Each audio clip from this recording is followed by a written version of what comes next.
Assalamualaikum warahmatullahi wabarakatuh. Saya Ihsan Rizmu Nandar, NPN 41224191212019 dari jurusan akuntansi. Pada video kali ini saya akan mempresentasikan laporan magang saya yang berjudul Tinjauan Independensi Auditor dalam Meningkatkan Kualitas Audit Kantor Akuntan Publik KAPS. Sebelumnya disclaimer, untuk laporan saya kali ini, instansi tempat saya melakukan magang tidak akan saya buka, mengingat dari judul laporan yang akan saya angkat kali ini memang terdengar atau istilahnya agak sensitif bila diungkapkan ke publik seperti video yang saya buat kali ini.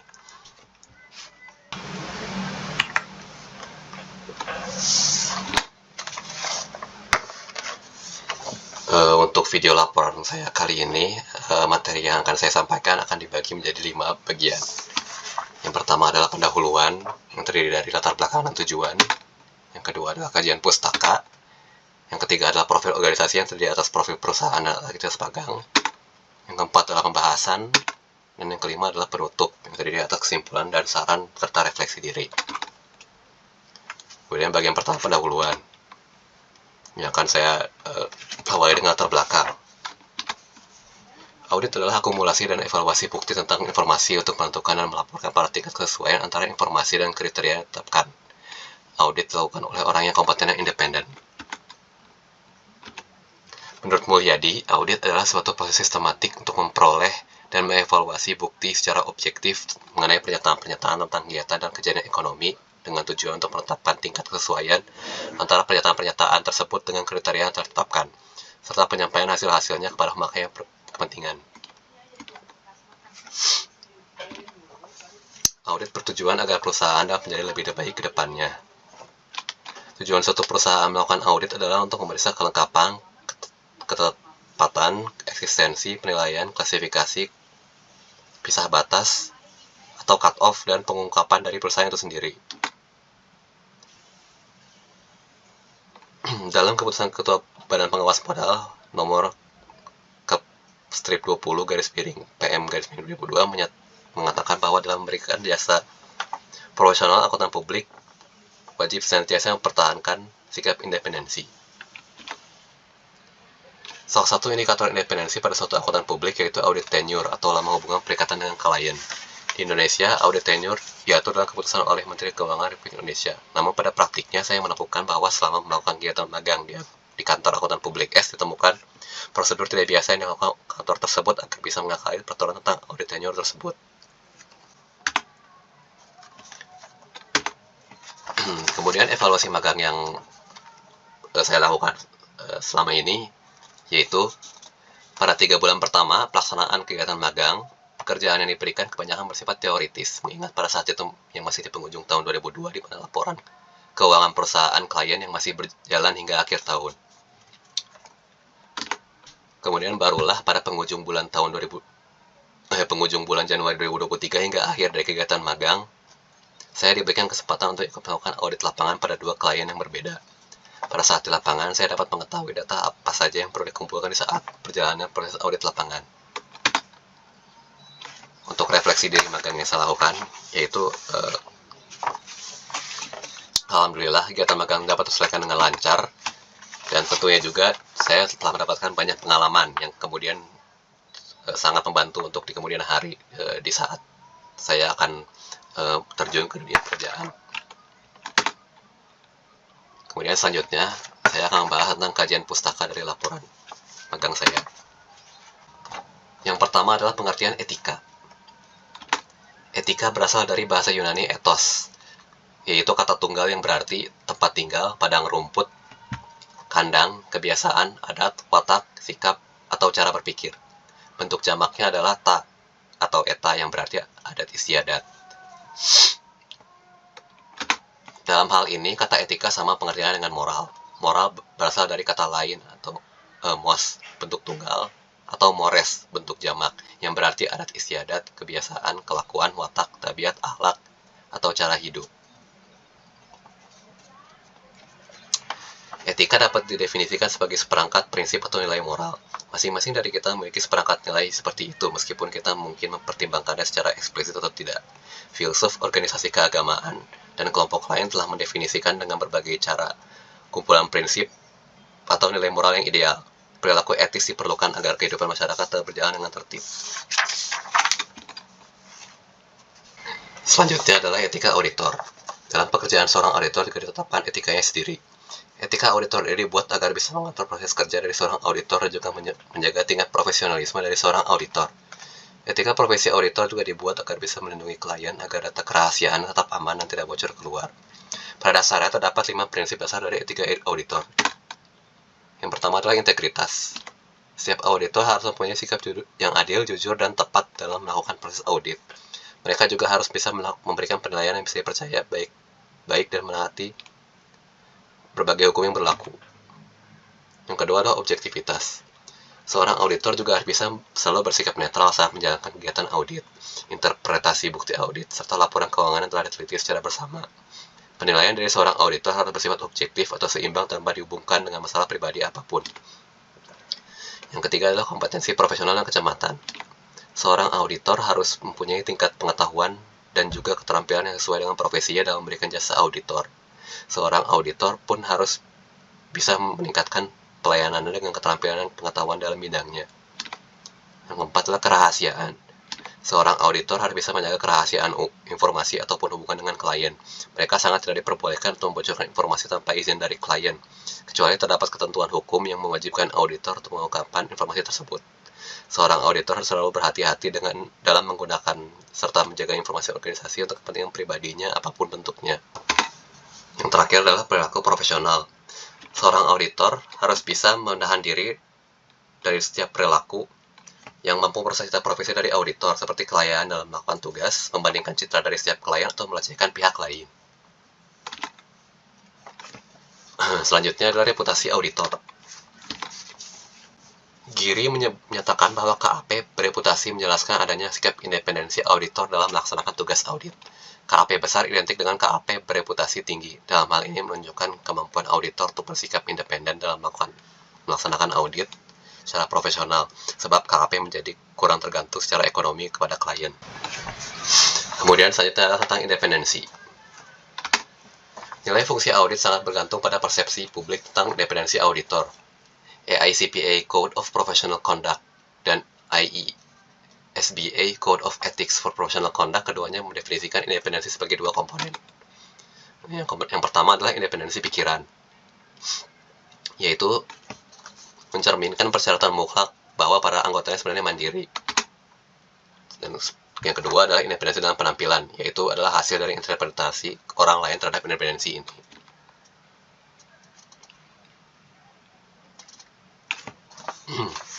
Kemudian masih terkait dengan independensi, salah satu topik yang akan saya bahas pada laporan magang kali ini yaitu berkaitan dengan audit tenure.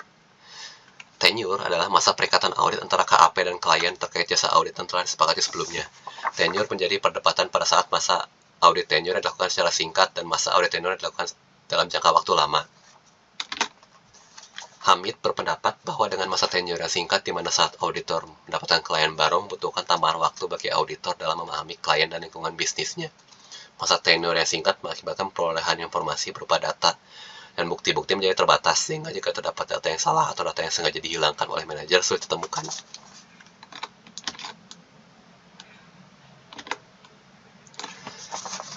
Di Indonesia, peraturan tentang audit tenure diatur oleh Kementerian Menteri Keuangan Republik Indonesia. Dalam peraturannya, aturan tentang audit tenure ini mengalami beberapa kali revisi. Kemudian ini adalah 3 dari revisi paling terakhir. Yang pertama adalah menurut Keputusan Menteri Keuangan nomor 359/KMK.06/2003 yang berisi pemberian jasa audit umum atas laporan keuangan dari suatu entitas dapat dilakukan oleh KAP paling lama untuk 5 tahun buku berturut-turut dan seorang akuntan publik paling lama untuk 3 tahun buku berturut-turut. Kemudian direvisi oleh Peraturan Menteri Keuangan nomor 17/4 PMK.01/2003 2008 yang isinya yaitu di mana KAP bisa melakukan audit untuk satu entitas yang sama paling lama 6 tahun buku berturut-turut. Sementara untuk aturannya tentang sementara dalam aturan yang untuk akuntan publik masih sama, yaitu 3 tahun buku berturut-turut.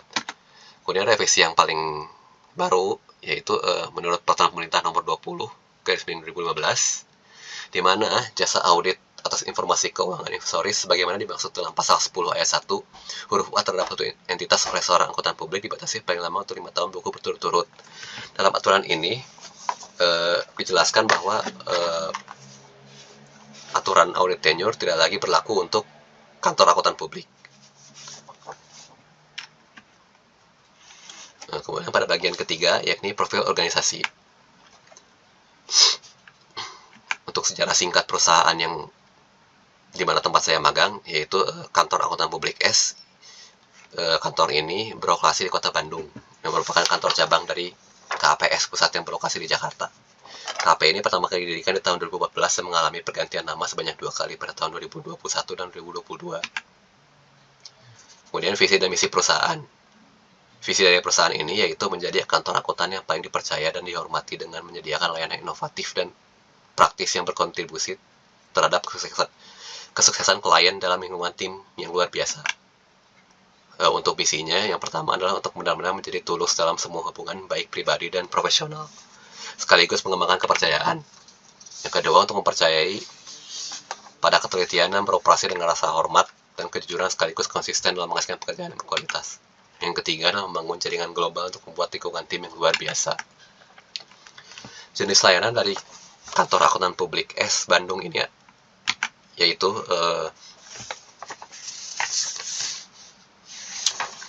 pertama, KAPS ini memberikan layanan berupa audit dan penjaminan. Yang kedua adalah perpajakan. Yang ketiga adalah konsultasi manajemen bisnis. Dan yang keempat adalah konsultasi keuangan. Layanan ini diberikan untuk klien di seluruh negeri. KAP ini juga menawarkan berbagai praktik khusus industri sumber daya kelas dunia dan komitmen untuk memenuhi kebutuhan klien.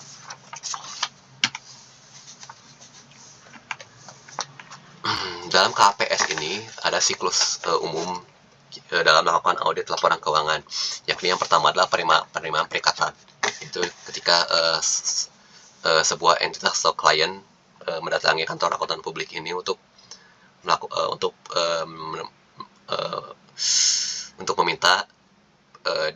meminta jasa audit pada entitas klien. Yang kedua adalah perencanaan audit, di mana tim audit dari kantor akuntan publik S ini melakukan perencanaan dari pembagian tim hingga pembuatan surat penugasan dan juga dokumen pendukung lainnya. Yang ketiga adalah pelaksanaan pengujian audit. Di sini tim audit diterjunkan ke lapangan mengunjungi langsung entitas dan atau klien yang meminta jasa audit ini untuk melakukan pengumpulan data dan juga pengujian audit. Yang terakhir adalah pelaporan audit, di mana tim audit dengan data yang sudah dikumpulkan melakukan analisis dan juga pembuatan laporan audit independen atau LAI. Kemudian struktur organisasi dari kantor akuntan publik ini yaitu KAP ini dipimpin oleh seorang managing partner, di mana di bawahnya terdiri dari beberapa orang partner. Dalam KAPS ini terdapat 4 orang partner dan salah satunya merupakan pemimpin dari cabang KAPS di Kota Bandung ini. Kemudian para partner ini dibawahi oleh seorang manajer, yang kemudian dibawahi oleh seorang supervisor, dan terakhir ada posisi auditor. Kemudian auditor juga dibagi menjadi auditor senior dan auditor junior. Selanjutnya saya akan membahas tentang aktivitas dan penugasan saya dalam selama magang di KAPS ini. Kegiatan magang yang dilakukan di KAPS Bandung ini dilakukan setiap hari Senin sampai dengan Jumat, mulai tanggal 2 November 2022 hingga 17 Februari 2023. Kegiatan yang dilakukan pada periode magang di akhir tahun 2002 seluruhnya merupakan pekerjaan kantor yang meliputi penyusunan KKP atau kertas kerja pemeriksaan bukti-bukti yang didapatkan dari audit lapangan, serta penggunaan aplikasi Atlas atau Audit Tool and Link Archive System dalam pembuatan LAI. Memasuki tahun 2023, barulah saya dan rekan sama mahasiswa juga melakukan kegiatan magang di KPS, mendapatkan kesempatan untuk langsung terjun ke lapangan dengan mengunjungi langsung perusahaan klien yang diaudit untuk tahun buku 2023. Di akhir bulan Januari 2023, klien pertama yang dikunjungi berada di Kabupaten Cirebon, di mana klien tersebut merupakan salah satu perusahaan BPR atau Bank Perkreditan Rakyat di kabupaten tersebut. Audit lapangan tersebut selesai dilaksanakan selama 6 hari kerja. Kemudian pada awal bulan Februari 2023, saya kembali melakukan audit lapangan di Kabupaten Garut, yang dimana klien juga merupakan sebuah perusahaan BPR. Lamanya audit lapangan ini diselesaikan juga dalam waktu kurang lebih 6 hari kerja. Kemudian saya akan membahas tentang proses kerja magang. Dalam pelaksanaan kegiatan magang di KPS Bandung ini diawali dengan pengenalan karyawan-karyawan dan juga lingkungan kerja di KPS. Kegiatan dilakukan pada periode magang di akhir tahun 2002 seluruhnya merupakan pekerjaan kantor yang meliputi penyusunan sekumpulan KKP atau kertas kerja pemeriksaan dari sebuah perusahaan LKM tahun 2022. Penyusunan KKP ini dilakukan dengan mengurutkan dan mengelompokkan ke dalam akun-akun tertentu seperti kas dan setara kas, piutang, aset, dan lain-lain. Kemudian KKP yang telah disusun tersebut selanjutnya dimasukkan ke dalam binder KKP yang sudah disediakan oleh pembimbing lapangan. Selanjutnya saya diminta untuk mengubah KKP format lama ini menjadi format baru dengan aplikasi Word dan Excel. Kemudian pembimbing lapangan memperkenalkan sebuah aplikasi accounting yang bernama Atlas atau Audit Tool and Link Archive System. Aplikasi yang berbasis Excel ini digunakan auditor untuk menentukan hasil audit dan juga opini yang akan diberikan di laporan auditor independen. Aplikasi ini digunakan untuk mengerjakan pekerjaan selanjutnya, yakni membuat laporan audit untuk perusahaan LKM yang KKP yang sudah dikerjakan sebelumnya. Pekerjaan penyusunan KKP dan pembuatan laporan audit dengan menggunakan aplikasi Atlas ini terus dilakukan selama penghujung tahun 2022. Di antara itu, pembimbing juga memberikan pekerjaan tambahan berupa pemeriksaan laporan pengeluaran dari sebuah perusahaan manufaktur suku cadang otomotif, di mana saya diminta untuk melakukan pengecekan terhadap bukti-bukti seperti otorisasi perusahaan dan juga kwitansi atau struk dari pengeluaran tersebut.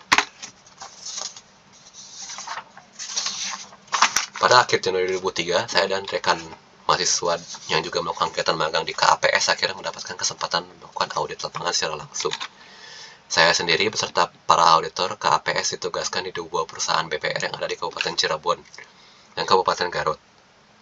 Pada audit lapangan kali ini, saya didampingi oleh seorang auditor senior untuk melakukan pemeriksaan pada kantor cabang dari kedua perusahaan tersebut. Hal-hal yang dilakukan dalam audit lapangan tersebut meliputi pemeriksaan fisik aset, pemeriksaan cash of name, rekening bank dan giro, pengumpulan dokumen-dokumen pendukung, serta sampling data-data transaksi nasabah yang terdiri dari tabungan, deposito, dan kredit. Kemudian pada bagian keempat yaitu pembahasan.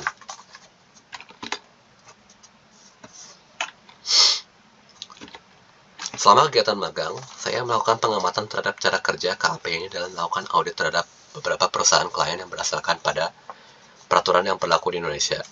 Satu hal yang mencolok pada pengamatan yaitu pada independensi auditor, meliputi audit tenure atau masa kerja KAP dengan klien yang diaudit. Melalui PP nomor 20/2015 pasal 11 ayat 1 tentang praktik akuntan publik dijelaskan bahwa KAP tidak lagi dibatasi dalam melakukan audit atas suatu perusahaan.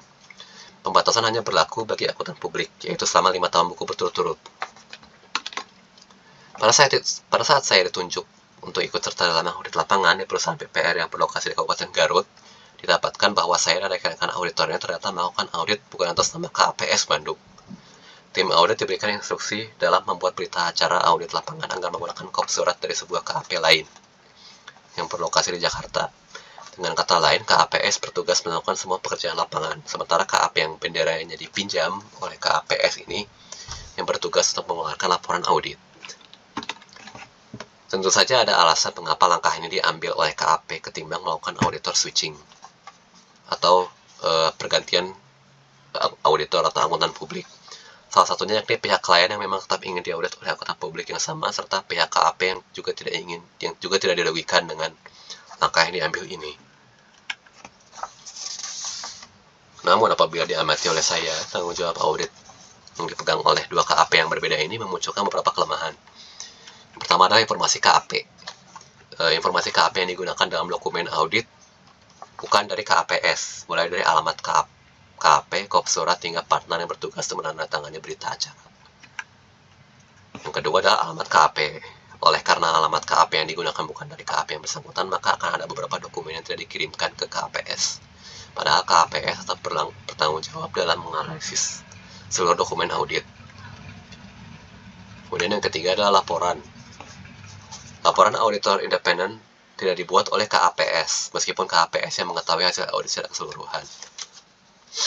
Mengingat KAPS Bandung ini merupakan kantor cabang dari KAP Pusat setelah memiliki partner yang lebih dari satu, saya berpendapat bahwa KAPS sebenarnya tetap bisa melakukan audit untuk tahun yang ke-6 ini, hanya dengan mengganti partner yang bertugas dalam audit ini, dan juga untuk beberapa auditor setelah melakukan audit selama 5 tahun berturut-turut. Hal ini bagi saya merupakan solusi terbaik bagi KAPS untuk tetap bisa mengaudit tanpa harus menyerahkan beberapa tanggung jawab dalam audit ini ke KAP lain tersebut. Kemudian bagian kelima yaitu penutup.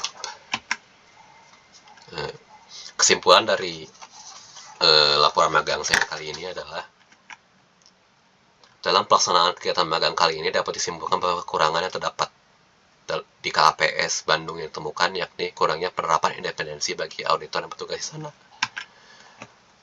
Langkah yang diambil oleh KAP dalam mengakali peraturan tentang audit tenor juga cukup disayangkan, mengingat dalam aturan terbaru juga sudah tidak lagi membatasi KAP dalam mengaudit klien yang sama secara terus-menerus.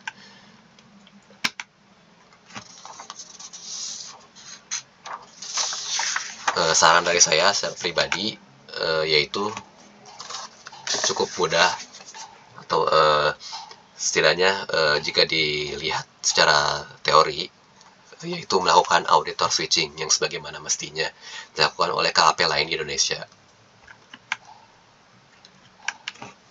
Terakhir yaitu refleksi diri.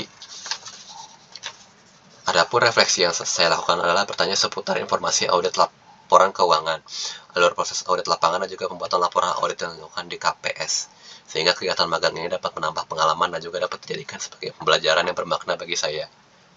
Refleksi terhadap pelaksanaan magang kali ini meliputi perolehan pengalaman kerja yang sangat berharga. Dengan diberikannya kesempatan untuk magang di KPS, saya dapat menerapkan ilmu teoritis tentang akuntansi secara langsung dalam dunia pekerjaan. Selama kegiatan magang juga dapat diamati bahwa pekerjaan auditor tidak sangat menyita waktu, terutama apabila beberapa klien meminta KAP untuk mempercepat proses pengeluaran LAI yang tidak mudah untuk diselesaikan dalam waktu singkat. Dalam pelaksanaan magang kali ini, kinerja saya dalam melaksanakan pekerjaan yang diberikan masih belum maksimal.